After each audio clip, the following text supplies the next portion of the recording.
The World Happiness Ratings came out, I think it's today, and it doesn't look good. If you're from most of the wealthy nations, and I'm from Canada, it's not looking great.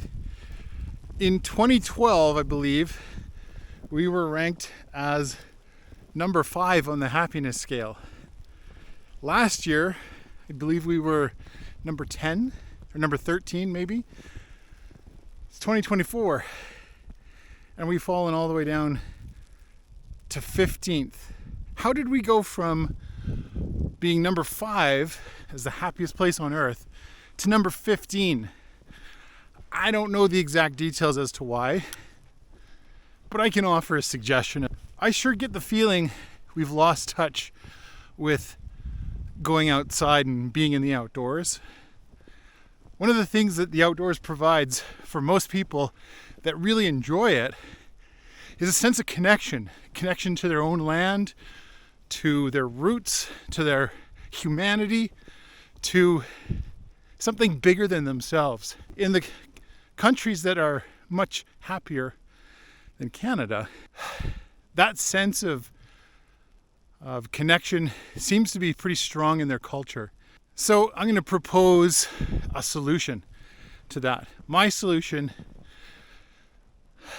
to finding happiness in your life is to have some sense of connection to something real. And obviously I'm biased. That connection needs to be something natural, a natural connection to real things that you can look and see and touch, not some artificial reality, not your phones and social media. Those things are helpful and they're not going away. I'm not saying delete your phone or throw it in the garbage. But man, oh man, we got to make that connection back to nature. We've lost it. It's a big part of being humans. And I'm not trying to say so that Canada can compete and be better or the best. But just look at why people are feeling unhappy. They're consumed by news and by external events, things that they can't touch, things that they don't really have a lot of control over, but they have the control to be able to turn it off and to not consume. And I can't help but think that that's got to be a major factor into why places like Canada and the United States have slipped so far from being happy places to live to being not as happy. We're not the worst, but we're less happy than we used to be.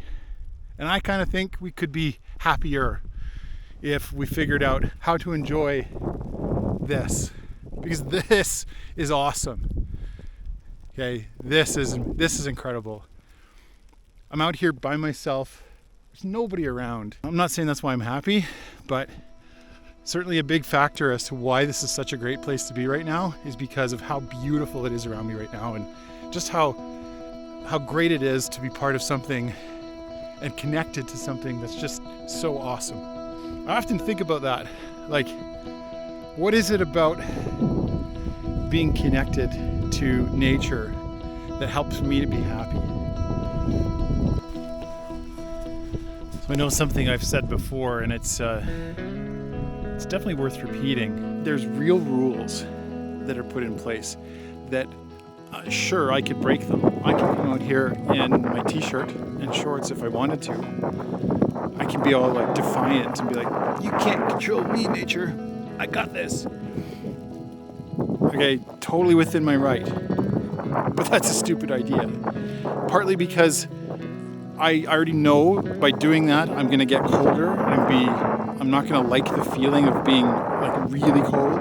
So it forces me to be compliant to something. And I think that's a piece that's missing in our connection with nature is everybody wants to be themselves. They want to like do their own thing and nobody can tell them what to do or who to be. And that's true to an extent. But there's also a part of it that requires us to be submissive to something. And if you can't be submissive to another person because you're offended by the way that they behave, or maybe it's an organization, or perhaps even a religion that's really problematic for you. And that's fine. If that's something, that's a line you don't want to cross, totally fine. But there's got to be something in your life that you're willing to submit to. And I want to suggest that there's real power in being submissive to nature and going, hey, I don't have everything figured out. I've got, I'm not perfect at everything, and I honestly, I couldn't go out in this snowstorm right now unless I bundled up, and but then I can enjoy it, and the crossing over from kind of going, it's crappy outside, I don't want to be outside, to putting on the stuff, submitting a little bit to nature, and then going, okay, I did what I needed to do, now feed me, give me stuff. And that's the key right there, is if you're willing to submit a little bit to nature and do some of the things that require you to enjoy it, man, the experience is fantastic. I mean, I can sit here in silence and just feel, I guess the right word is connected, but it's beyond that. I can go through my own thoughts and even evaluate, are these thoughts that make any sense? Am I get perspective. I think it's the other really cool benefit of being in nature. I mean, in a word, it's really what I'm getting at here is people who are trying to find happiness in a bigger car, nicer house, all the toys.